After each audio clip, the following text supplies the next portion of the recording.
নজিরবিহীন অভিযানে আটক ভেনেজুয়েলার প্রেসিডেন্ট মাদুরো ও তার স্ত্রীকে নেওয়া হয়েছে নিউ ইয়র্কে।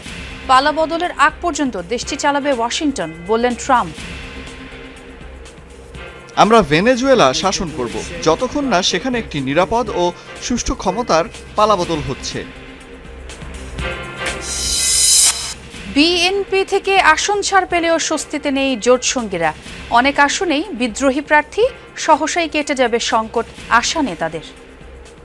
পুরো জেলার সংগঠন, জেলার যত আইনজীবী, ঢাকা থেকে আইনজীবী নিয়ে গিয়ে বিরোধিতা করা হয়েছে। তার মানে তো this is a double standard. BNP যেটা বলতে পারে যে ঢাকা 12 আসনে বিএনপির মার্কা হচ্ছে কোদাল মার্কা। বিএনপি এরকম যাদের সাথে সমঝোতা হয়েছে সেখানে বিএনপি এভাবে বলবেন। মনোনয়ন একেবারে শেষ, ওই পালাটা শেষ হয়ে যাবে, তখন দেখবেন ক্রমান্বয়ে আস্তে আস্তে তারা দলের পক্ষ থেকে যেগুলোকে ছাড় দেওয়া হয়েছে তাদের সমর্থনে এগিয়ে আসবে। আসন নিয়ে এখনো জামায়াতের সঙ্গে ইসলামী আন্দোলনের দর কষাকষি। মতানৈক্য থাকলেও জোট ভাঙার শঙ্কা নেই বলছেন নেতারা। আমাদের মধ্যে যতটুকু সমস্যা হয়েছে অ্যালায়েন্সের ব্যাপারে আশা করি সমাধানযোগ্য এবং সমাধান হয়েও যাবে। স্ব অবস্থান থেকে প্রয়োজনীয় ছাড় দিয়ে হলেও ঐক্যটাকে ধরে রাখা এবং আসন সমঝোতাটাকে যাতে সবাই মেনে নেন, এই ধরনের একটা সিদ্ধান্তে পৌঁছার চেষ্টা করা হচ্ছে। তারেক রহমানের সাথে হিন্দু, বৌদ্ধ, খ্রিস্টান ঐক্য পরিষদের সৌজন্য সাক্ষাৎ, সব ধর্মের সমান অধিকার নিশ্চিতের অঙ্গীকার। ফোনে আড়ি পাতা ইস্যুতে টেলিযোগাযোগ অধ্যাদেশে সংযুক্ত হয়েছে নতুন বিধান। ইন্টারনেট সেবাকে মৌলিক অধিকার হিসেবে স্বীকৃতি দেওয়ার দাবি।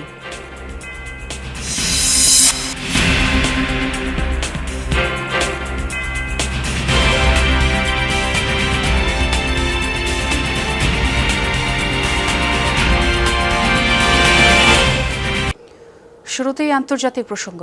যুক্তরাষ্ট্রের নিউ ইয়র্কে নেওয়া হয়েছে আটককৃত ভেনেজুয়েলার প্রেসিডেন্ট নিকোলাস মাদুরোকে। শনিবার স্থানীয় সময় সন্ধ্যায় নিউ ইয়র্ক সিটি থেকে প্রায় 60 মাইল দূরে স্টুয়ার্ট এয়ার ন্যাশনাল গার্ড বিমান ঘাঁটিতে অবতরণ করে মাদুরোকে বহনকারী বিমানটি। প্রকাশিত ভিডিও ফুটেজে দেখা গেছে চোখ বাঁধা অবস্থায় বের করা হয় মাদুরোকে।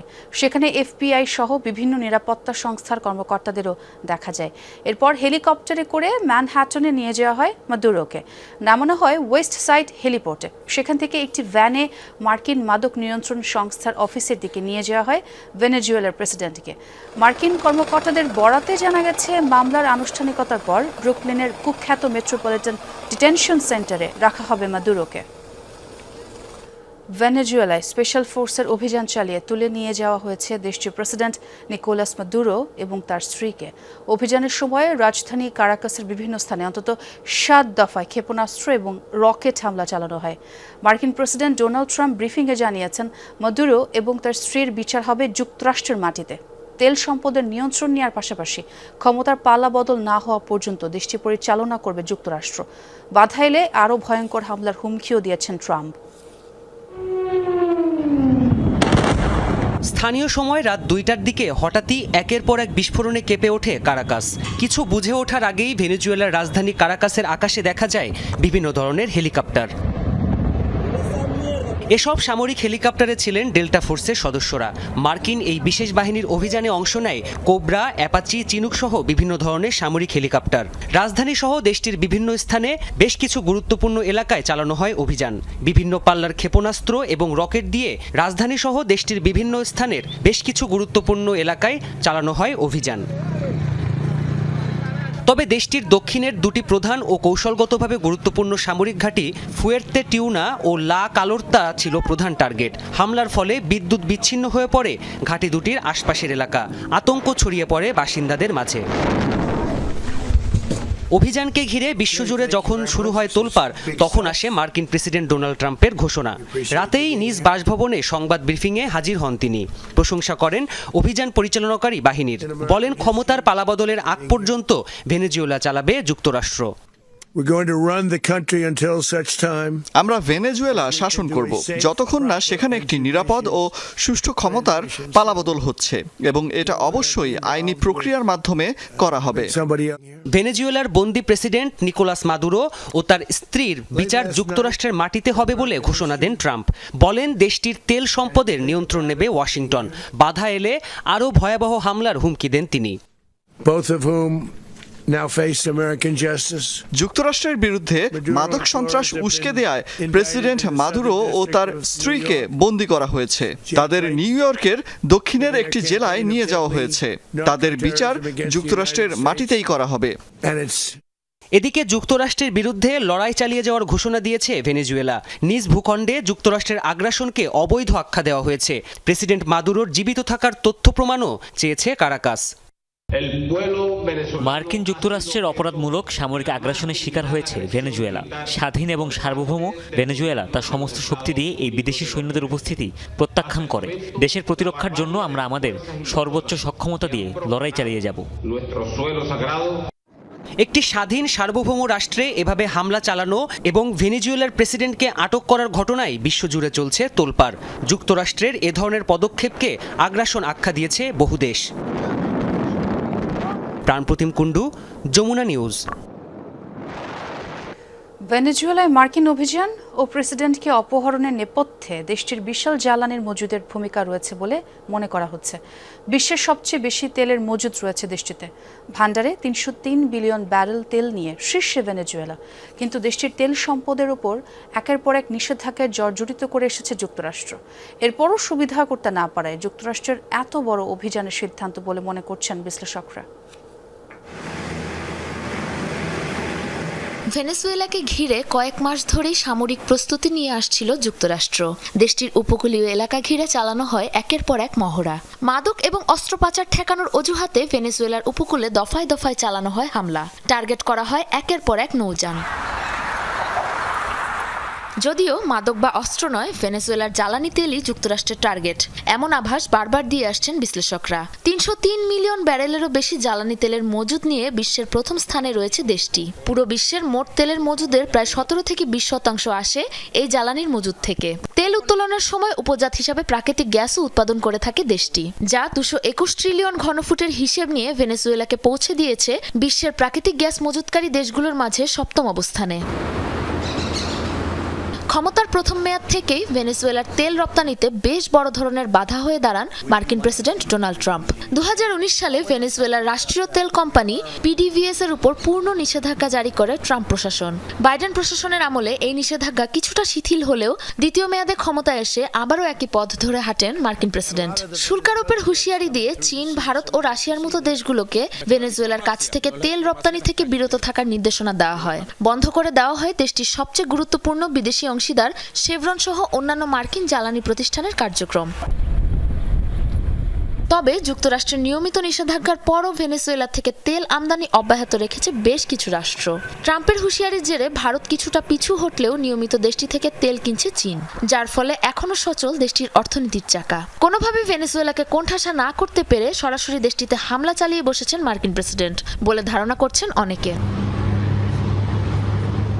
যুক্তরাষ্ট্রের সাথে বৈরিতা, চলমান নিষেধাজ্ঞা, শোধনাগারগুলোর পূর্ণ ক্ষমতায় চলতে না পারা সহ অন্যান্য বহু কারণে প্রায়ই সংকটে ভোগে জ্বালানি তেলের বিশাল মজুদধারী ভেনেজুয়েলা। এত সব বিপত্তির ঠেলেও প্রতিদিন 1 মিলিয়ন ব্যারেল জ্বালানি তেল উৎপাদন করছে দেশটি। সাবরিনা নুসরাত, যমুনা নিউজ। বিএনপি থেকে আসন ছাড় পেলেও স্বস্তিতে নেই জোট সঙ্গীরা। বিএনপির নেতারা স্বতন্ত্র প্রার্থী হওয়াতে ভোট ভাগ হওয়ার ঝুঁকি দেখছেন তারা। কেউ কেউ এই বিদ্রোহের পেছনে বিএনপির বিরুদ্ধেই ইন্ধনের অভিযোগ তুলেছেন। তবে দলটির স্থায়ী কমিটির সদস্য আমির খসরু মাহমুদ চৌধুরী বলেছেন, ভবিষ্যৎ রাজনীতির চিন্তায় কেউ কেউ প্রার্থী হলেও মনোনয়ন প্রত্যাহারের আগে কেটে যাবে সংকট আর সংশয়। আরএফএন শাকিলের প্রতিবেদন। কাউকে দলে যোগদান করিয়ে কারো সাথে আসন সমঝোতায় ত্রয়োদশ সংসদ নির্বাচনে জোট সঙ্গীদের সাথে আসন ভাগাভাগি করেছে বিএনপি। শুরুতে এই সংখ্যাটা 30 হওয়ার ইঙ্গিত দেওয়া হলেও জনপ্রিয়তা জনভিত্তির মাপকাঠিতে মাত্র 17 জনকে ছাড় দিয়েছে তারেক রহমানের দল, যাদের প্রায় সবাই যুগপৎ আন্দোলনের শীর্ষ নেতা। জোটের বড় নেতা হলেও নির্বাচনী বৈতরণী পার হতে স্থানীয় বিএনপির নেতাকর্মীদের উপরই ভরসা রাখতে হচ্ছে তাদের, আর সেখানে বাড়ছে বিপত্তি। সমর্থনের পরিবর্তে জোট প্রার্থীদের হয়রানির অভিযোগ স্থানীয় বিএনপি নেতাকর্মীদের বিরুদ্ধে। ভুল হতে পারে, কিন্তু মূলত এর চাইতে বড় বড় ভুল আছে, সেগুলো পার হয়েছে। আর এইটার ব্যাপারে হয়েছে যে যদিও বিএনপির পক্ষ থেকে ঘোষণা করা হয়েছে যে সমঝোতার প্রার্থী হিসেবে আমি করব, কিন্তু তারা আবার নিজেদের পার্টির একজন প্রার্থী করে দিয়েছেন এবং তারা সমস্ত শক্তি মিলে পুরো জেলা সংগঠন, জেলার যত আইনজীবী, ঢাকা থেকে আইনজীবী নিয়ে গিয়ে বিরোধিতা করা হয়েছে। তার মানে তো this is a double standard pure. Bangladesh জাতীয়তাবাদী দল সমঝোতায় আরও 4টি আসনে জমিয়তুল উলামা ইসলাম, একটি করে বিজেপি, এনডিএম, গণসংহতি আন্দোলন, নাগরিক ঐক্য সহ 6টি দলের শীর্ষ নেতাকে সমর্থন দিয়ে ধানের শীষের প্রার্থী প্রত্যাহার হলেও স্বতন্ত্র নির্বাচন করছেন বিএনপির একাধিক নেতা। এমনকি বিএনপিতে যোগ দিয়ে ধানের শীষে নির্বাচন করা রাশেদ খান, ফরিদুজ্জামান ফরাদও স্বস্তিতে নেই। তো এটা তো অবশ্যই এটা খানিকটা অস্বস্তিকর। বিএনপি যেটা বলতে পারে যে ঢাকা 12 আসনে বিএনপির মার্কা হচ্ছে কোদাল মার্কা। বিএনপি এরকম যাদের সাথে সমঝোতা হয়েছে সেখানে বিএনপি এভাবে বলবেন, জনগণের বিপুল সমর্থনে ভোটারদের যাতে বেরিয়ে আসতে পারে বিএনপির রাজনৈতিক সাংগঠনিক প্রচারের অর্থে, সমস্ত অর্থে বিএনপি নিশ্চয়ই আন্তরিকভাবে উদ্যোগটা বিএনপি গ্রহণ করবে। এরই মধ্যে দলীয় সিদ্ধান্ত না মানায় রুমিন ফারহানা, সাইফুল আলম নীরব, হাসান মামুনের মতো 9 নেতাকে বহিষ্কার করেছে বিএনপি। তবু তাদের থামানো যায়নি নির্বাচনী দৌড় থেকে। তবে জোট সঙ্গীদের এখনই হতাশ হতে বারণ করেছেন বিএনপি নেতা আমির খুসরু। বিএনপির পক্ষ থেকে তো কোনো ধরনের এখানে হিপোক্রেসির কোনো কারণ নেই, কারণ যেখানেই আমাদের জোটের প্রার্থী দেওয়া হয়েছে সেখানে যদি দলের কেউ দাঁড়াচ্ছে তাদেরকে তো দল থেকে বহিষ্কার করা হচ্ছে। আর দলের পক্ষ থেকে যতটুকু সমর্থন দেওয়া সেটাতে সমর্থন অব্যাহত থাকবে স্বাভাবিকভাবে। যেহেতু আমরা ছাড় দিয়েছি, মনোনয়ন একেবারে শেষ, ওই পালাটা শেষ হয়ে যাবে, তখন দেখবেন ক্রমান্বয়ে আস্তে আস্তে তারা দলের পক্ষ থেকে যেগুলোকে ছাড় দেওয়া হয়েছে তাদের সমর্থনে এগিয়ে আসবে। 20 জানুয়ারি মনোনয়ন প্রত্যাহারের শেষ দিন। জোট সঙ্গীদের আশা এ সময়ের মধ্যে বিদ্রোহী প্রার্থীদের নির্বাচন থেকে সরিয়ে নেবে বিএনপি। নতুন করে আরও কিছু আসনে ছাড় দিবে জোট সঙ্গীদের। তাদের দাবি, বিএনপির পক্ষে একা নির্বাচন পরবর্তী সংকট মোকাবেলা সম্ভব নয়। আরিফিন শাকিল, যমুনা নিউজ, ঢাকা। আসন নিয়ে এখনও জামায়াতে ইসলামীর সাথে দর কষাকষি চলছে ইসলামী আন্দোলনের। মত দ্বিমত থাকলেও জোট নিয়ে আশাবাদী দলের নায়েবে আমির। অন্যদিকে 2-3 দিনের মধ্যে চূড়ান্ত আসন বন্টনের কথা জানিয়েছে দুই দলই। এক্ষেত্রে প্রার্থীদের বিজয়ী হওয়ার সক্ষমতাকে গুরুত্ব দেয়া হচ্ছে। মতানৈক্য থাকলেও জোট ভাঙার শঙ্কা উড়িয়ে দিলেন নেতারা। আরও জানাচ্ছেন সহকর্মী ফয়সাল মাহমুদ। ইসলামপন্থীদের ভোট এক বাক্সে আনার লক্ষ্যে গত সেপ্টেম্বরে আত্মপ্রকাশ করে 8 দলীয় জোট। নির্বাচনকে সামনে রেখে গণভোট সহ 5 দাবিতে বিভাগীয় সমাবেশ সহ ধারাবাহিক কর্মসূচি পালন করে দলগুলো। গত 8 ডিসেম্বর থেকে আসন ভাগাভাগির আলোচনা চললেও এখন পর্যন্ত চূড়ান্ত সমঝোতা হয়নি। তাই তো 272 আসনে মনোনয়নপত্র জমা দিয়েছে ইসলামী আন্দোলনের প্রার্থীরা, আর 276 আসনে মনোনয়নপত্র জমা দেয় জামায়াতে ইসলামী। আসন নিয়ে দুদলের দর কষাকষির মধ্যে জোটভুক্ত হয় নতুন করে 3 দল। ইসলামী আন্দোলনের দাবি, শরিকদের সাথে আলোচনা ছাড়াই এনসিপি, এলডিপি ও এবি পার্টিকে জোটে নেওয়া হয়েছে। এরপর অনেকটা প্রকাশ্যে আসে বিভক্তি, যদিও আলোচনার টেবিলে সমাধানের পথ খোলা রেখেছে দুদলই। আমাদের মধ্যে একটু ভুল বুঝাবুঝি, মানে কোনো এক দলের হয়তোবা সবাইকে সম্মিলিতভাবে সিদ্ধান্ত নেওয়া উচিত ছিল, হয়তো আমি একক নিয়ে ফেলছি, যেটা অন্য দল বা আমাদের অন্য যারা আছে তারা হয়তো বা এটাকে ভালো চোখে দেখে নেই। এখানে বড় ভাই, ছোট ভাই, মেজো ভাইয়ের কোনো বিষয় নয়। আমরা সবাই একই সাথে আন্দোলন করেছি, কর্মসূচি দিয়েছি, আমরা একই লক্ষ্যে কাজ করে যাচ্ছি। আমরা পরস্পরের প্রতি সম্মান, শ্রদ্ধা রেখেই সহমর্মিতার মনোভাব নিয়ে আমরা কাজ করছি। নির্বাচনী মাঠে এমন মতবিরোধ স্বাভাবিক বলে মনে করে ইসলামী আন্দোলন ও জামায়াতে ইসলামী। আগামী 2-3 দিনের মধ্যেই আসন চূড়ান্ত হবে বলেও আশা নেতাদের। আমাদের মধ্যে যতটুকু সমস্যা হয়েছে অ্যালায়েন্সের ব্যাপারে আশা করি সমাধানযোগ্য এবং সমাধান হয়েও যাবে। সবাই আন্তরিকতা আছে এবং আমাদের মধ্যে বৈঠক হচ্ছে, রেগুলারই বৈঠক হচ্ছে, আলোচনা হচ্ছে। আশা করি ইনশাআল্লাহ একটা সমাধানের পথে আমরা চলব। রাজনীতিতে তো ভিন্নমত থাকে, প্রত্যাশা থাকে, এই সব কিছু মিলে আমরা সর্বোচ্চ চেষ্টা করছি যে স্ব অবস্থান থেকে প্রয়োজনীয় ছাড় দিয়ে হলেও ঐক্যটাকে ধরে রাখা এবং আসন সমঝোতাটাকে যাতে সবাই মেনে নেন, এই ধরনের একটা সিদ্ধান্তে পৌঁছার চেষ্টা করা হচ্ছে। মতভেদ ভুল বোঝাবুঝি থাকলেও জোট নিয়ে আশাবাদী ইসলামী আন্দোলনের নায়েবে আমির, সেই সাথে উড়িয়ে দেন জোট ভাঙার শঙ্কাও। যেহেতু ইসলামের প্রতি মানুষ ঝুঁকছে, সেখানে আমরা অন্য কারোর সাথে জোট করব কেন? তো আমরা যদি সেখানে চলে যাই চাঁদাবাজদের কাছে, আবারও সেই যাদের বিরুদ্ধে জোট হয়েছে, মানে জনগণ যাদের প্রত্যাখ্যান করতে চায়, তাদের সাথে অংশগ্রহণমূলক তো নির্বাচন হতে পারে না। জোট নেতারা বলছেন, আসন বন্টনে অগ্রাধিকার পাচ্ছে প্রার্থীর বিজয়ী হওয়ার সক্ষমতা।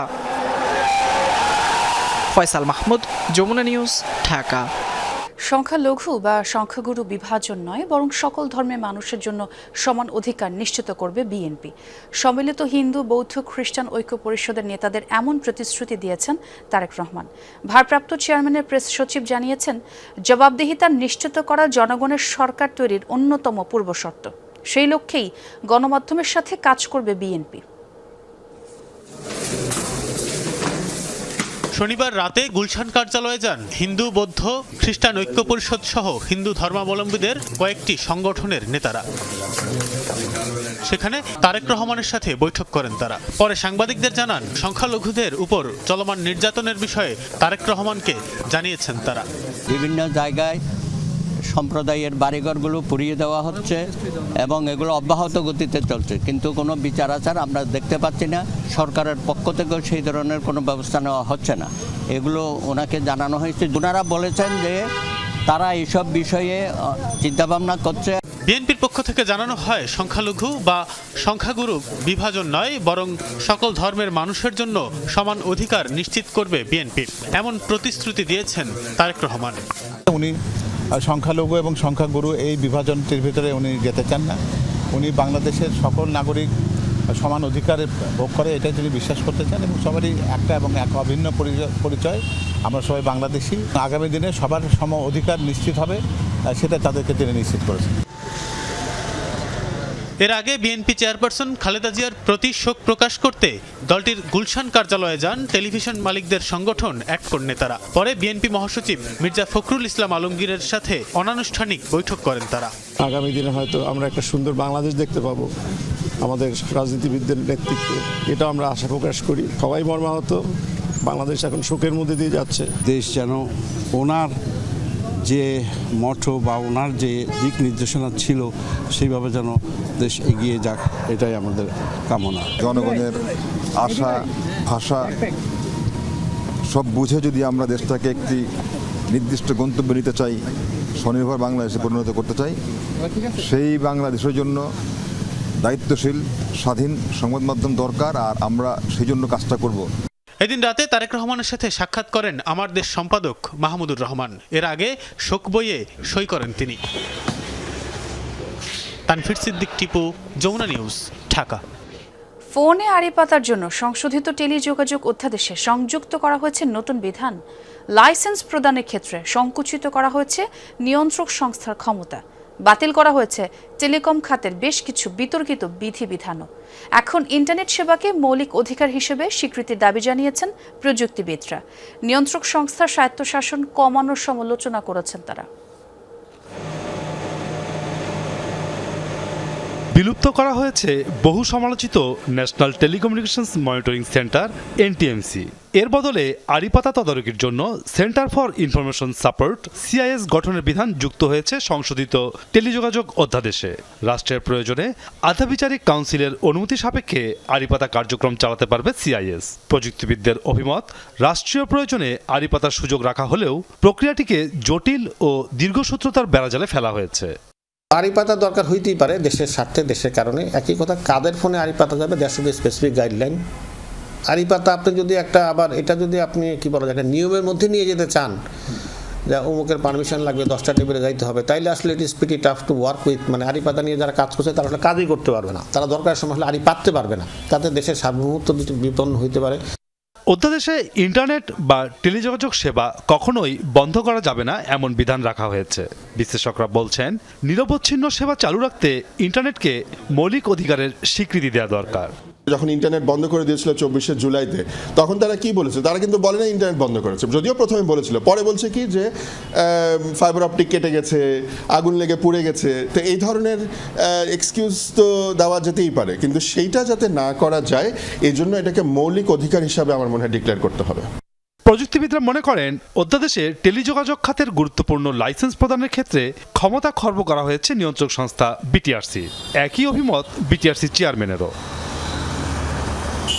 জবাব দিতে হবে কোথায়? জবাব দিতে হবে আমি পলিসি, নীতিমালা, গাইডলাইনের আলোকে একটা কাজ করলাম কি করলাম না, এইটা যাচাই করা হচ্ছে জবাবদিহিতা। কিন্তু আমার ডিসিশন মেকিং সাইকেলের ভিতরে যখন বলা হয় যে প্রত্যেকটা জিনিস আমাকে পূর্ব অনুমোদন নিতে হবে, পলিসিতে বলে দেওয়া হয়েছে তারপর পূর্ব অনুমোদন নিতে হবে, তখন এটা হয়ে যায় নিয়ন্ত্রণ। যেখানে সব জায়গাতেই আমলারা তাদের যতটুক কাজ করার কথা তার থেকে বেশি তারা ক্ষমতা চাচ্ছে। তো আমি মনে করি এটা এখনো সময় আছে। সরকার এবং আগামী নতুন যে সরকার আসবে, নির্বাচিত সরকার, তারা এখানে একটা ব্যালেন্স করার চেষ্টা হবে। কেননা যদি আমরা শুধুমাত্র আমলাদের উপরে এই পুরো ক্ষমতাটা দিয়ে দেই তাহলে এখানে আসলে অনেক অপব্যবহার হবে।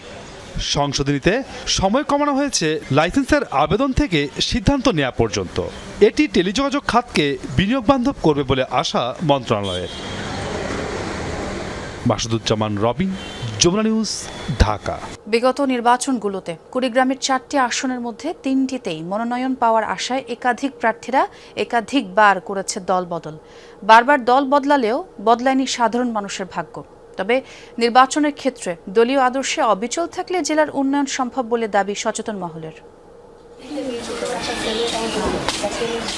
ভোট আসে, ভোট যায়, বদলায় মুখ, বদলায় দল।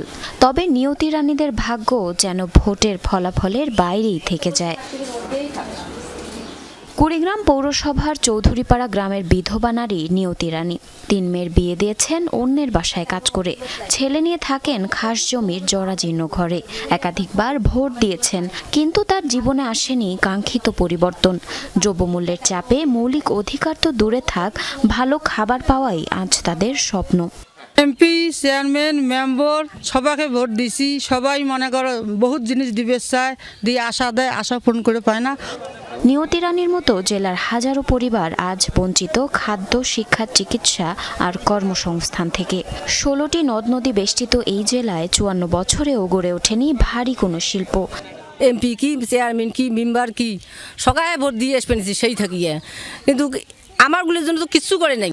বিগত নির্বাচনগুলোতে কুড়িগ্রামের 4টি আসনের মধ্যে 3টিতেই ঘটেছে প্রার্থীদের দল বদলের ঘটনা। 12টি জাতীয় সংসদ নির্বাচনে কুড়িগ্রাম 2, 3, 4 আসনে মনোনয়ন পেতে প্রার্থীরা একাধিকবার দল বদলালেও বদলায়নি জনগণের আর্থসামাজিক অবস্থা। স্থানীয়দের দাবি, এমপিদের জবাবদিহিতা না থাকায় কাগজেই সীমাবদ্ধ থেকেছে উন্নয়ন। আগে যে এমপি ছিল তারা তো দল পরিবর্তন করার পর মনে করেন তাদের আখের গোছাইছে, এলাকার জেলার কিছু করে নেই। হঠাৎ করে একটা দলে গিয়ে মার্কা নিয়ে এমপি হওয়ার পরেও ওরা সংসদে যে কথা বলবে বা ওই দলেও ওদের মনে হয় ওইভাবে ভিত্তি ছিল না। তবে এবারের নির্বাচনে ভিন্ন চিত্র। আসনগুলোতে নেই দলছুট প্রার্থীর আনাগোনা। এতে নেতাকর্মীদের মধ্যে জেগেছে আশার আলো। বলছেন, দলীয় আদর্শে রাজনীতি হলে উন্নয়নও আসবে। কুড়িগ্রাম জেলার 4টি আসনেই আমাদের যেহেতু নিজস্ব প্রার্থী, ধানেশের প্রার্থী এবং কি কোনো উড়ে এসে জুড়ে বসা করার প্রার্থী নাই, তাই আমরা ব্যাপক উৎসাহ উদ্দীপনার মধ্যে দিয়ে ধানেশের পক্ষে কাজ করতেছি। রাজনৈতিক অঙ্গীকার ছাড়া জনপ্রতিনিধি নির্বাচিত হওয়ায়, বিগত সময়ে জনগণের সাথে দূরত্ব তৈরি হওয়ায় পরিকল্পিত উন্নয়ন হয়নি ভাঙন কবলিত এই জেলায়, এমনটাই বলছেন সংশ্লিষ্টরা। কোনো পলিটিক্যাল ক্যারিয়ার ছাড়াই তারা পার্লামেন্ট মেম্বার হয়েছে, তো বিভিন্ন মন্ত্রণালয়ের দায়িত্ব পালন করেছে। বাট কুড়িগ্রাম এই অঞ্চলটা, পিছিয়ে পড়া যে অঞ্চলটা, এটাকে কাঙ্ক্ষিত লক্ষ্যে পৌঁছাতে পারি। প্রকল্পগুলো বাস্তবায়ন করতে গিয়ে দেখা যায় যে এই অনেক সময় ব্যাহত হয়। এটি হচ্ছে যে প্রশাসনের কিছু দুর্নীতিবাজ কর্মকর্তা থাকেন, তারা এটিকে ব্যাহত করেন। কিন্তু এটাকে বাধা দেওয়ার জন্য একমাত্র রাজনীতিবিদদেরই প্রয়োজন। রাজনীতি যদি অসুস্থ হয়ে পড়ে তাহলে প্রশাসন এটার সুযোগটা নেয়। কুড়িগ্রামে 9টি উপজেলায় 73টি ইউনিয়ন, 4টি পৌরসভা নিয়ে গঠিত 4টি সংসদীয় আসন। আসনগুলোতে স্বাধীনতার পর থেকে 2024 সাল পর্যন্ত আওয়ামী লীগের 13 জন, বিএনপির 2 জন, জাতীয় পার্টির 19 জন, স্বতন্ত্র জেপি এবং মুসলিম লীগের 1 জন করে নির্বাচিত হয়। জারিন অর্নি, যমুনা নিউজ। তফসিল ঘোষণার পর দেশজুড়ে বইছে নির্বাচনী হাওয়া। এবার ভোট উৎসবে নতুন মাত্রা যোগ করেছে গণভোট। আগামী 12 ফেব্রুয়ারি জাতীয় সংসদ নির্বাচনের পাশাপাশি জুলাই সনদ বাস্তবায়ন নিয়ে বহুল প্রতীক্ষিত গণভোট অনুষ্ঠিত হতে যাচ্ছে। তবে সংসদ নির্বাচন নিয়ে জনসাধারণের আগ্রহের পারদ তুঙ্গে থাকলেও গণভোট নিয়ে এখনো অন্ধকারে বাগেরহাটের অধিকাংশ মানুষ। আগামী 12 ফেব্রুয়ারি ভোটের মাধ্যমে প্রতিনিধি নির্বাচন করবে দেশের মানুষ। ঘরে বাইরে চায়ের দোকানে এখন নির্বাচন নিয়ে চলছে চুলচেরা বিশ্লেষণ, কিন্তু আলোচনা থেকে অনেকটাই দূরে গণভোট। প্রান্তিক জনপদে বেশিরভাগ মানুষের নেই গণভোট নিয়ে স্পষ্ট ধারণা। কেন এই গণভোট কিংবা হ্যাঁ না ভোটের মাধ্যমে কি পরিবর্তন আসবে সেটা নিয়ে রয়েছে ধোঁয়াশা। 45 থেকে 46% আমরাই নতুন ভোটার। আমরাই এখনো আসলে এই গণভোট সম্পর্কে আমরা কিছুই জানি না। আমরা স্মার্টফোন চালাচ্ছি, আমরা ফেসবুক করছি, আমরা ইনস্টাগ্রাম দেখছি, কিন্তু আমরা আসলে কিন্তু কোনোভাবেই জানতে পারছি না যে গণভোটটা বিষয়টা কি। আমরা এখনো এটা সম্পর্কে বেশি অবগত না। এটা যদি আরো বেশি প্রচার করা হয় তাহলে আমাদের সিদ্ধান্ত নিতে সুবিধা হবে এই ভোটটা হ্যাঁ বোধক হবে কিংবা না বোধক হবে। এই হা ভোট না ভোট এটা সম্পর্কে কোনোদিন শুনিও নাই, দেখিও নাই, জানিও না। আর এটা উপকারিতা অপকারিতা সম্পর্কে আমার কোনো আমরা জানিও না, কারো কাছ থেকে শুনবো তারাও জানে না। জুলাই সনদের প্রস্তাবনা বাস্তবায়নে হবে এই গণভোট। 4টি প্রশ্নের বিপরীতে ভোটাররা দিবেন হ্যাঁ অথবা না জবাব। তবে প্রচারণার অভাবে মাঠ পর্যায়ে এর সুফল পৌঁছানো নিয়ে তৈরি হয়েছে শঙ্কা। গণভোট সম্পর্কে জুলাই অভ্যুত্থানের কি একটা গণভোট হবে, কিন্তু ওইটা আসলে আমরা বুঝি না। জুলাই সনদের বিষয়ে আসলে পাবলিক খুব একটা ভালো জানে না। আমি মনে করি এই জন্যই সচেতন করা উচিত প্রত্যেকটা পাবলিককে। জেলা প্রশাসক জানান, দ্রুতই গণভোট সম্পর্কে সচেতনতা বাড়াতে প্রচারণা শুরু হবে। রাজনৈতিক দলের নেতারা বলেন, গণতন্ত্রের উৎসবে সাধারণ মানুষকে সম্পৃক্ত করতে সোচ্চার তারাও। গণভোটের বিষয়টি মানুষের কাছে একেবারেই নতুন। তো এই বিষয়ে নির্বাচন কমিশন প্রচারণামূলক বিভিন্ন আমাদেরকে ম্যাটেরিয়ালস দিয়েছে, আমরা সেগুলি প্রচার করছি। এছাড়া বিভিন্ন শিক্ষা প্রতিষ্ঠান, বিভিন্ন উপাসনালয় এবং বিভিন্ন সামাজিক সংগঠনের মাধ্যমে আমরা এগুলো ব্যাপক প্রচারের আয়োজন করেছি। আমরা অবশ্যই উদ্যোগ নিব। আমরা সাধারণ জনগণের কাছে এটি নিয়ে কথা বলছি যে গণভোট অবশ্যই আমাদের সবাই যারা জানে না তাদেরকে আমরা জানানোর চেষ্টা করছি। সংখ্যাগরিষ্ঠ মানুষ হ্যাঁ ভোট দিলে পরবর্তী নির্বাচিত সংসদ জুলাই সনদ অনুযায়ী সংবিধান পরিবর্তনে আইনত বাধ্য থাকবে। রাহিম সারোয়ার, যমুনা নিউজ। রাতভর উত্তেজনা ও নাটকীয়তা শেষে আইনি জটিলতায় আটকে গেল হবিগঞ্জের বৈষম্য বিরোধী ছাত্র আন্দোলনের নেতা মাহাদি হাসানের জামিন। শনিবার সন্ধ্যায় শহরের শায়েস্তানগর এলাকা থেকে তাকে আটক করা হয়। এদিকে মাহাদি হাসানকে আটকের খবর ছড়িয়ে পড়লে থানার সামনে জড়ো হয়ে বিক্ষোভ শুরু করেন বৈষম্য বিরোধী ছাত্র আন্দোলনের নেতাকর্মীরা। পরে পরিস্থিতি নিয়ন্ত্রণে ঘটনাস্থলে যায় সেনাবাহিনী। এর আগে বৃহস্পতিবার রাতে শায়েস্তাগঞ্জ সদর ইউনিয়ন ছাত্রলীগের সহসভাপতি এনামুল হক নয়নকে আটক করে পুলিশ। শুক্রবার তাকে জুলাই যোদ্ধা দাবি করে ছাড়িয়ে নেয় বৈষম্য বিরোধী ছাত্র আন্দোলনের মাহাদি হাসান।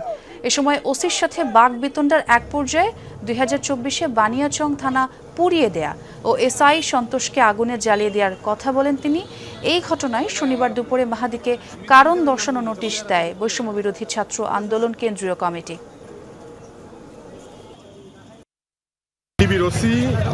একদল ঢুকেন আমার বাসায়, কোনো ওয়ারেন্ট দেখার নাই, কোনো কোর্ট অর্ডার দেখার নাই, জাস্ট ফেসিস্ট আমলের মতো যেভাবে আগে নিয়ে যেত সেভাবে নিয়ে গেছে। আমাদের বিপ্লবের অগ্রনায়ককে কোথায় রাখা হচ্ছে আমরা তাকে এক মুহূর্তের জন্য দেখতে চাই।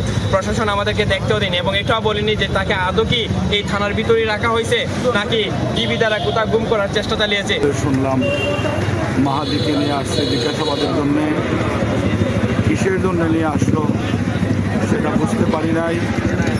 মাহাদি জীবন বাজি রেখে দেশের দুর্নীতি বন্ধের জন্যে লেখাপড়া বাদ দিয়েও সে আন্দোলন করছে। একাধিক গুলির আঘাত তার দেহের মধ্যে রয়েছে। এদিকে মাহাদিকে মুক্তি দেয়া না হলে সারা দেশে আন্দোলনের হুঁশিয়ারি দিয়েছেন বৈষম্য বিরোধী ছাত্র আন্দোলনের সভাপতি রিফাত রশিদ। রাতে শাহবাগে এক সংবাদ সম্মেলনে এই হুঁশিয়ারি দেন তিনি। তার অভিযোগ, মবের ট্যাগ দিয়ে বিপ্লবীদের জেলে ঢোকানোর পায়তারা করা হচ্ছে, আর এমন কিছু করার চেষ্টা হলে কঠোর জবাব দেয়া হবে বলে জানান তিনি। এ সময় রিফাত রশিদ অবিলম্বে মাহাদির মুক্তি ও হবিগঞ্জ থানার ওসির পদত্যাগ দাবি করেন। জুলাই অভ্যুত্থানে অংশগ্রহণকারী ছাত্র শ্রমিক জনতাকে ১ জুলাই থেকে ৮ আগস্ট পর্যন্ত সকল কার্যক্রম থেকে দায় মুক্তি দিয়ে ১২ ঘন্টার মধ্যে রাষ্ট্রপতির অধ্যাদেশ জারির দাবিও জানান তিনি। আর সাবেক এনসিপি নেতা মাহিন সরকার বলেন, দেশকে অস্থিতিশীল করতে একটি পক্ষ জুলাই বিপ্লবীদের বিরুদ্ধে লেগেছে। আমাদেরকে সকলের কাছে খারাপ বানানোর জন্য এক পক্ষ যারা কাজ করছেন তাদেরকে আমাদের জায়গা থেকে হুঁশিয়ারি কান্ডারি দিচ্ছি। আমরা দেখতে পেয়েছি যে স্বৈরাচার সরকারের পতন হলেও যেই স্বৈরাচারী আচরণ এই পুলিশের মধ্যে ছিল সেই স্বৈরাচারী আচরণ কিন্তু এখনো বিদ্যমান রয়েছে। তার বিরুদ্ধে ফৌজদারি কোনো মামলা বা অপরাধ কোনো কিছুর প্রমাণ নাই, কিন্তু তাকে ডিবি সাদা পোশাকে সেই ফ্যাসিস্ট আমলের মতো তাকে গ্রেপ্তার করেছে। পৌষের মাঝামাঝি সময়ে এসে সারা দেশে শীতের দাপট বেড়েছে। ঠান্ডায় জবুথবু উত্তর ও দক্ষিণ পশ্চিম অঞ্চলের জনজীবন। হিমেল হাওয়ায় বিভিন্ন অঞ্চলে তাপমাত্রা ক্রমেই কমছে। কুয়াশার চাদরে ঢাকা চারপাশ। তবে বেলা বাড়ার সাথে সাথে আকাশে সূর্যের দেখা মিলছে বিভিন্ন স্থানে।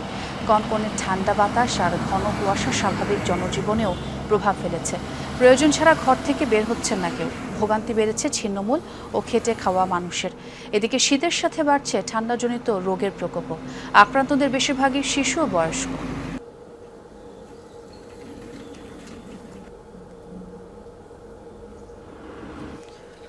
দর্শক, আমরা একটু রাজধানীর বাইরে নওগাঁয় যেতে চাই। সেখানকার শীতের তীব্রতা কেমন সেই খবর জানাবেন সহকর্মী শফিক ছোটন।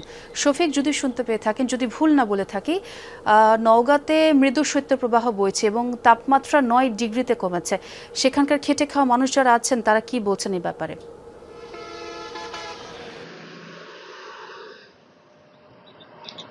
ছোঁয়া একেবারে কনকনে ঠান্ডা, একেবারে সব ধরনের মানুষই জবুথবু অবস্থায় পড়েছে। বিশেষ করে ছিন্নমূল খেটে খাওয়া মানুষরা তো সবচেয়ে বেশি ভোগান্তিতে পড়েছেন, কেননা এই ঠান্ডায় অনেকেই কাজে যোগ দিতে পারছেন না।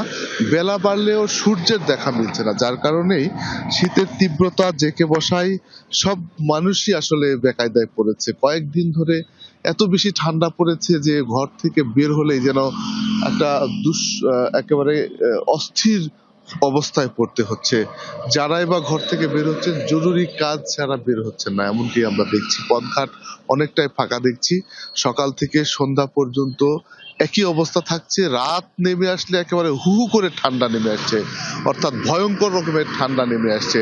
গতকাল ৯.০ ডিগ্রি সেলসিয়াস তাপমাত্রা রেকর্ড হয়েছে নওগাঁয়। আজকে যদিও বা আবহাওয়া অফিস বলছে ১০.৬ ডিগ্রি সেলসিয়াস তাপমাত্রা রেকর্ড করা হয়েছে, কিন্তু এত বেশি ঠান্ডা এবং কনকনে শীত, এই যে উত্তরের হিমেল বাতাস, সেই সাথে গুড়ি গুড়ি বৃষ্টির মতো কুয়াশা ঝরছে, এমন অবস্থায় আসলে জনজীবন একেবারেই অস্থিরতার মধ্যে পড়ে গেছে।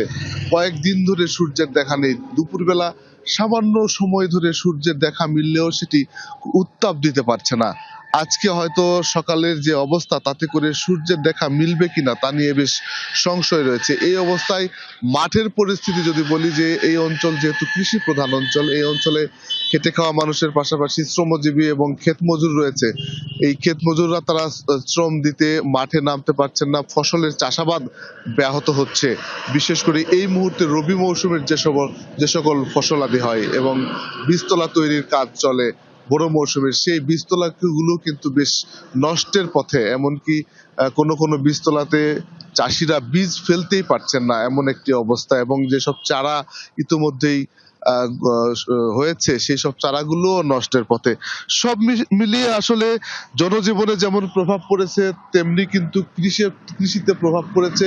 আর সবচেয়ে বেশি নাকাল অবস্থায় শ্রমজীবী ছিন্নমূল মানুষ, খেটে খাওয়া মানুষ। যদিও এরই মধ্যে অনেক ধন্যবাদ শফিক আপনাকে। বহুমুখী সংকটে দেশের একমাত্র রাষ্ট্রায়ত্ত কাগজ কল কর্ণফুলী পেপার মিল। একসময় যেই মিল ছিল পাহাড়ের অর্থনীতির চালিকা শক্তি, আজ তা অব্যবস্থাপনা আর লোকসানে জর্জরিত। ব্যাহত হচ্ছে উৎপাদনও। অনিশ্চয়তায় শ্রমিক কর্মচারীরা। মিল পুনরুজ্জীবিত করতে ২৮,০০০ কোটি টাকা প্রকল্প প্রস্তাব মন্ত্রণালয়ে ফাইল বন্দী। রাঙামাটির কাপ্তাই উপজেলার চন্দ্রঘোনায় ১৯৫৩ সালে যাত্রা শুরু হয় কর্ণফুলী পেপার মিলের, যেটি একসময় দেশের কাগজের চাহিদার বড় অংশ পূরণ করত। কিন্তু সময়ের সাথে সাথে যন্ত্রপাতি ও কাঁচামালের সংকট আর অব্যবস্থাপনায় ধুঁকছে প্রতিষ্ঠানটি। বর্তমানে মিলের উৎপাদন সক্ষমতার চেয়ে অনেক কম, পর্যাপ্ত বাঁশ ও কাঁচামালের অভাব, আধুনিকায়নের ঘাটতি এবং দীর্ঘদিনের লোকসানে জর্জরিত এই মিল, যার প্রভাব পড়েছে শ্রমিক কর্মচারীদের জীবন জীবিকায়। কিছুদিন চলে, কিছুদিন বন্ধ থাকে, মাল সরবরাহ কম, মাল অভাবে বেশি বন্ধ থাকে। ডিভাইড আছে, সেকশন আছে, ওই সেকশনগুলি বন্ধ। ওই ডিভাইডগুলো যদি চালু করা হয় তাহলে আমাদের মিলটা আগের মতো আগের সাবেকে ফিরে আসবে। আবার আমাদের লোকজনও এখন সংকট। কর্ণফুলী পেপার মিল ঘিরেই আবর্তিত হতো চন্দ্রঘোনার অর্থনীতি, কিন্তু উৎপাদন কমে যাওয়ায় স্থানীয় ব্যবসা বাণিজ্য ও কর্মসংস্থানও সংকুচিত।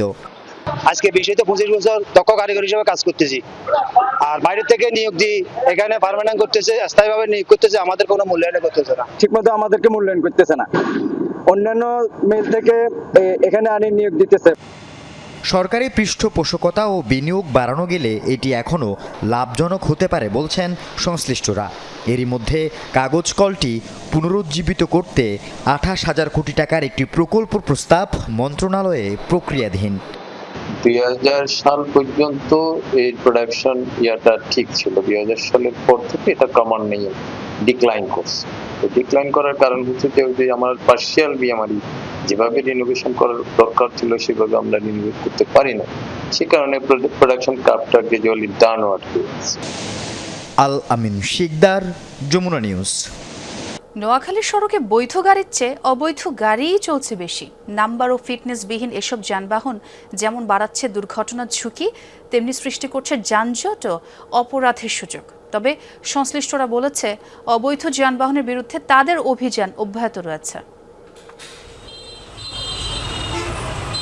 নোয়াখালীর সড়কে চলছে অবৈধ যানবাহনের দৌরাত্ম্য। বিআরটিএর অনুমোদিত সিএনজি অটোরিকশার সংখ্যা যেখানে ১৫,০০০, সেখানে চলাচল করছে ৩০,০০০-এর বেশি। এর সঙ্গে যুক্ত হয়েছে অবৈধ ব্যাটারি চালিত রিকশা ও ৩ চাকার 3 হুইলার। এছাড়াও আন্তজেলায় চলাচলকারী অনেক যাত্রীবাহী বাস ও পিকআপের নেই ফিটনেস, চালকদের নেই ড্রাইভিং লাইসেন্স। এসব অবৈধ যানবাহনের কারণে সড়কে দেখা দিয়েছে চরম বিশৃঙ্খলা। প্রতিনিয়ত ঘটছে দুর্ঘটনা, তৈরি হচ্ছে যানজট। নাম্বারবিহীন গাড়ি ব্যবহার করে ঘটছে ছিনতাই, চুরি, ডাকাতি সহ নানা ধরনের অপরাধ কাণ্ড। মালিক পক্ষের এগুলো গাড়ির কাগজপত্র ঠিক থাকে না, বা গাড়ির বডি ফিটনেস নাই, এগুলো অ্যাক্সিডেন্ট হলে তো যাত্রীদেরই সমস্যা, ভোগান্তিতে আমরাই পড়বো। এগুলো দিয়ে চুরি, ডাকাতি, সন্ত্রাসী, মার্ডার হয়, এবং এই গাড়ির নম্বর যদি না বন্ধ হয় তাহলে আমাদের দেশে এই অপরাধটা বন্ধ হবে না। নোয়াখালীর মধ্যে সব অধিকাংশ বারোয়ানি গাড়ির মধ্যে কাগজপত্র আনকমপ্লিট। চালকরা বলছে কাগজ থাকলেও রেহাই নেই, নিয়মিত উৎকোচ দিতে হয় ট্রাফিক পুলিশকে। লাইসেন্স আছে বাড়িতে, নাম্বার আমি করি না, নাম্বার মালিকের ব্যাপার। ড্রাইভারকে হরানি করে, আমরা কিছু কিছু টাকা দিলে তারা ছাইরা দেয়। ধরেন 13 বছরের ডেট প্লেট, এখন মনে করেন থানায় টাকা দিয়ে আমরা গাড়ি চালাই, ধরলে 400 টাকা না 500 টাকা না। পুলিশ বলছে অবৈধ গাড়ির বিরুদ্ধে নিয়মিত মামলার কথা। অন্যদিকে নতুন করে সিএনজি অটোরিকশার লাইসেন্স দেওয়া হবে না বলে জানিয়েছে বিআরটিএ। অবৈধ বলেন আর রেজিস্ট্রেশন বিহীন বলেন, এই সমস্ত গাড়ি আছে, আর ব্যাটারি চালিত যে সমস্ত গাড়ি আছে এগুলো তো আসলে হিসেবের বাইরে, এগুলো আরও 4-5 গুণের মতো হতে পারে এরকম আর কি। তো আমাদের কার্যক্রম কি অব্যাহত আছে। 1100 সিএনজি রেজিস্ট্রেশন দেওয়ার পর সেটা আপাতত স্থগিত আছে। আর পরবর্তী আমাদের আরটিসি কমিটি যখন গঠিত হবে এবং এই সভা আমাদের অনুষ্ঠিত হবে, সেখানে আমরা এটাকে উপস্থাপন করব। যদি কমিটি মনে করে যে তাদেরকে রেজিস্ট্রেশন আওতায় আনা দরকার, তাহলে আমরা অবশ্যই রেজিস্ট্রেশন প্রক্রিয়া চালু করব। সড়কে বিশৃঙ্খলা ও নিরাপত্তা নিশ্চিত করতে অবৈধ যানবাহনের বিরুদ্ধে কঠোর ব্যবস্থা গ্রহণের দাবি জানিয়েছেন সাধারণ মানুষ। শামস তাবরিজ উচ্ছ্বাস, যমুনা নিউজ। খুলনার দাকুপ উপজেলার সুন্দরবনের ঝাংমারি নদীর পাশে এক রিসোর্টে ঘুরতে আসা 2 পর্যটক ও রিসোর্ট মালিককে ধরে নিয়ে গেছে জলদস্যুরা। স্থানীয়রা জানান, শুক্রবার 2 পর্যটক গোলকানন নামের ওই রিসোর্টে ওঠেন। সন্ধ্যায় তারা রিসোর্ট থেকে নৌকা নিয়ে সুন্দরবনের মধ্যে ক্যানেল ক্রুজ নিয়ে বেরিয়েছিলেন। এরপর তাদের আর খোঁজ মেলেনি। শনিবার বিকেলে একটি মোবাইল নম্বর থেকে রিসোর্ট মালিকের স্বজনদের কাছে ফোন করে 40 লাখ টাকা দাবি করা হয়। তাদের উদ্ধারে কাজ করছে পুলিশ, কোস্টগার্ড ও র্যাব। সুন্দরবনে ক্যানেল থেকে ঘুরতে যাওয়া 2 জন পর্যটক এবং সেই একটা রিসোর্টের মালিক 3 জনকে বনদস্যুরা জিম্মি করছে। তো এই সংক্রান্তে কোস্টগার্ডের এখতিয়ারভুক্ত হওয়ায় কোস্টগার্ড এই অভিযান পরিচালনা করতেছেন। আমরা পুলিশ তাদেরকে সর্বাত্মক সহযোগিতা করছি। খুলনায় মানুষের আত্মশুদ্ধির জন্য খাস মুজাদ্দিদিয়া তরিকার উদ্যোগে 12তম ওয়াজ মাহফিল অনুষ্ঠিত হয়েছে। শনিবার নগরের পশ্চিম টুটপাড়া এলাকার হাবিব লাইলি মাদ্রাসা মাঠে এই মাহফিলের আয়োজন করা হয়। প্রচণ্ড শীতের মধ্যে গভীর রাত পর্যন্ত এতে অংশ নেন স্থানীয়রা। মাহফিলের প্রধান বক্তা ছিলেন নারায়ণগঞ্জের হাকিমাবাদ দরবার শরীফের পীর সাহেব হযরত মোহাম্মদ শামীম আক্তার। বিশেষ বক্তা ছিলেন দিনাজপুরের মামুনাবাদ খানকা শরীফের খলিফা হযরত মোহাম্মদ কামরুজ্জামান। ওয়াজ মাহফিলের সার্বিক পরিচালনায় ছিল কাজী ফাউন্ডেশন। মহিলাদের জন্য ছিল আলাদা বসার স্থানও। মাহফিলে 16 জন কোরআনের হাফেজকে পাগড়ি ও তাদের বাবাদের টুপি পরিয়ে দেওয়া হয়। আমাদের আল্লাহর আনুগত্য করতে হবে, আর কি করতে হবে? চিত্তকে বিশুদ্ধ করতে হবে। যে আলাপগুলো হয়েছে আপনারা বুঝতে পারছেন, এই আলাপের মূল উদ্দেশ্য ছিল আত্মশুদ্ধি, কিভাবে নিজেকে পবিত্র করা যায়, পরিশুদ্ধ করা যায়।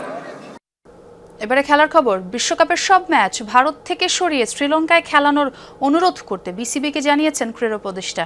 ফেসবুক পোস্টে বাংলাদেশে আইপিএল এর সম্প্রচার বন্ধের নির্দেশ দেন আসিফ নজরুল। শনিবার দিবাগত রাত 10:30টার দিকে ফেসবুকে এক পোস্টে তিনি একথা বলেন। তিনি লিখেছেন, উগ্র সাম্প্রদায়িক গোষ্ঠীর কাছে নতি স্বীকার করে বাংলাদেশের ক্রিকেটার মুস্তাফিজুর রহমানকে দল থেকে বাদ দেওয়ার জন্য কলকাতা নাইট রাইডার্সকে নির্দেশ দিয়েছে ভারতের ক্রিকেট বোর্ড। এর তীব্র নিন্দা ও প্রতিবাদ জানিয়েছেন তিনি। গোলামির দিন শেষ উল্লেখ করে তিনি আরও লেখেন, তথ্য ও সম্প্রচার মন্ত্রীকে অনুরোধ করেছেন বাংলাদেশে যেন আইপিএল খেলার সম্প্রচারও বন্ধ করে দেয়া হয়। কোনো অবস্থাতেই বাংলাদেশের ক্রিকেটার ও বাংলাদেশকে অবমাননা মেনে নেওয়া হবে না। বিশ্বকাপে বাংলাদেশের নিরাপত্তা ইস্যুতে আইসিসির সাথে আলোচনা করবে বিসিবি। ক্রিকেটারদের সাথে দর্শক সাংবাদিকদের বিষয়টি থাকবে ভাবনায়। সেই সাথে মুস্তাফিজ ইস্যুতে আইপিএল গভর্নিং কাউন্সিলে মেইল করবে ক্রিকেট বোর্ড। জরুরি মিটিংয়ে এসব বিষয়ে আলোচনাও হয়েছে, নিশ্চিত হয়েছে যমুনা টেলিভিশন। দেশজুড়ে ক্রীড়াঙ্গনে এখন সবচেয়ে বড় আলোচনা আইপিএল থেকে মোস্তাফিজুর রহমানের নাম বাদ দেয়া। ধর্মীয় ও রাজনৈতিক ইস্যু সামনে এনে ভারতের বেশ কয়েকটি গোষ্ঠী ফিজকে বাদ দিতে আলটিমেটাম দেয় বিসিসিআইকে। পরবর্তীতে টাইগার পেসারকে দল থেকে ছেড়ে দেওয়ার জন্য কলকাতা নাইট রাইডার্সকে নির্দেশ দেয় ভারতীয় ক্রিকেট বোর্ড। হুট করে এমন সিদ্ধান্তে সমালোচনার ঝড় ওঠে বাংলাদেশে। এমনকি মোস্তাফিজের বিষয়ে বিসিসিআই থেকে কোনো বার্তাই পায়নি বিসিবি, বলছেন সভাপতি আমিনুল ইসলাম বুলবুল। থাকবে না কেন, বাট যেটা মানে এই মুহূর্তে যেটা আমরা যতদূর ইনফরমেশন আছে, আমাদের কাউন্টার পার্ট হচ্ছে বিসিসিআই এবং আমরা আইসিসির আন্ডার ইভেন্ট খেলি। আর মুস্তাফিজুর রহমান ফ্রান্সিসে ক্রিকেট খেলতে যাওয়া, এইটুকু ইনফরমেশন আমাদের কাছে আছে। আর এরপর কোনো অফিসিয়াল স্টেটমেন্ট বা ইনফরমেশন আমরা পাইনি। এক মুস্তাফিজের নিরাপত্তা সহ নানা ইস্যু যখন সামনে, তখন স্বাভাবিকভাবেই প্রশ্ন, বিশ্বকাপে ভারতের মাটিতে কিভাবে নিরাপদে খেলবে বাংলাদেশ দল। বিষয়টি পর্যবেক্ষণ করছে বিসিবি। আইসিসির নিরাপত্তা গাইডলাইনের কথা বললেন মিডিয়া কমিটির chairman. Safety, security, safeguard and spectacular, এইগুলো হচ্ছে আপনার যে কোনো আইসিসি ইভেন্টে এগুলো ম্যান্ডেটরি, এগুলো এনশিওর করতে হয়। সো আইসিসি উইল ডিসাইড যে ঠিক আছে কোনটা অ্যাপ্রোপ্রিয়েট। ইনসিডেন্টটা হয়তো আজকে থেকে আমাদের এখানে এসেছে। So in course of time আমাদের প্লেয়ারদের সেফটি অ্যান্ড সিকিউরিটি আমাদের ফার্স্ট প্রায়োরিটি, এটা আমাদের এনশিওর করার প্রধান দায়িত্ব। তো সেই দিক বিবেচনা করলে আমাদের প্লেয়ারদের বেনিফিশিয়াল যেটা হবে সেফটি সিকিউরিটি এনশিওর করার জন্য আমরা সেই মেজার্স আমরা ফলো করবো। মুস্তাফিজকে দলে নেওয়ার পর থেকেই বিভিন্ন বিবৃতিতে রীতিমতো হুমকি দিয়েছে ভারতের উগ্রবাদী বেশ কয়েকটি গোষ্ঠী। ফ্রিজের আইপিএল যাত্রা পণ্ড হবার পর এবার বিশ্বকাপ নিয়ে কী সিদ্ধান্ত নেবে বিসিবি, সেটাই দেখার অপেক্ষা। হাসান আল মারুফ, যমুনা স্পোর্টস, সিলেট। আর এই ছিল যমুনা নিউজে। পরের ঘন্টার খবর দেখার অনুরোধ রইল। ধন্যবাদ সবাইকে।